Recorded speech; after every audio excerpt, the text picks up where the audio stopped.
మనం ఆ రోజు ఈ యొక్క డయాఫ్రామ్ వాల్ మీరు ఒక్కసారి చూస్తే మొత్తం 446 కోట్ల రూపాయలతో డయాఫ్రామ్ వాల్ వాటర్ ఫుటింగ్ లో అప్పుడు కూడా ప్రాబ్లమ్స్ ఉంటే 2 సీజన్లో పూర్తి చేశాం. ఆ డయాఫ్రామ్ వాల్ కాపాడవలసినటువంటి ప్రభుత్వం కాపాడకుండా ఇష్టానుసారంగా ప్రాజెక్టు యొక్క ఫేట్ తో ఆడుకొని ఇప్పుడు మొత్తం ఈ డ్యామేజ్లు అయితే ఆ డ్యామేజ్ కూడా కనుగొనడానికి ఒక 1 year పట్టింది. గవర్నమెంట్ ఆఫ్ ఇండియా చాలా సార్లు చాలా స్పష్టంగా మీరు మార్చద్దంటే అవన్నీ కరెస్పాండెన్స్ రేపే నేను మాట్లాడతాను. ఇప్పుడు నేను డీటెయిల్స్ పోవడం లేదు. బ్రాడ్ గా కాన్సెప్ట్ ఫస్ట్ హ్యాండ్ ఇన్ఫర్మేషన్ ఇక్కడికి వచ్చాను. I have seen the project.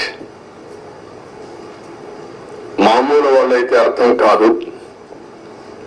నేను ఒక 100 సార్లు ఈ ప్రాజెక్ట్ గురించి రివ్యూ చేసి ఉంటాను. 30 times ఇక్కడికి వచ్చి ప్రాజెక్ట్ లో చూశాను. అడుగడుగున అన్ని నిర్ణయాలు నేను భాగస్వామిని అర్థం చేసుకోగలిగాం. ఈరోజు ఒక పక్కన డయాఫ్రామ్ వాల్ 3 bits లో పోతే ఇప్పుడు ఆల్టర్నేటివ్స్ ఏంటంటే మీనమేషాలు లెక్కేసే పరిస్థితికి వచ్చారు.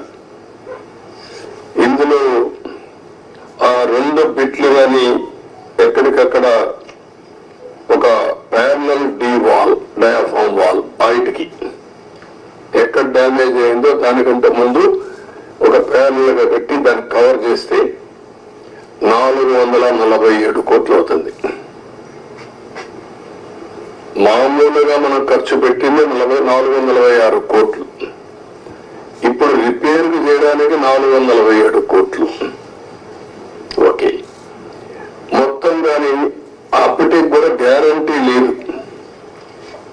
ఈ డయాఫ్రామ్ వాల్ ఈ ప్యారల్ గా 447 కోట్లు ఖర్చు పెడితే మిగిలిన భాగం అంతా పర్ఫెక్ట్ గా ఉంది, ఇంక ఇబ్బంది లేదు అనే పరిస్థితి లేదు.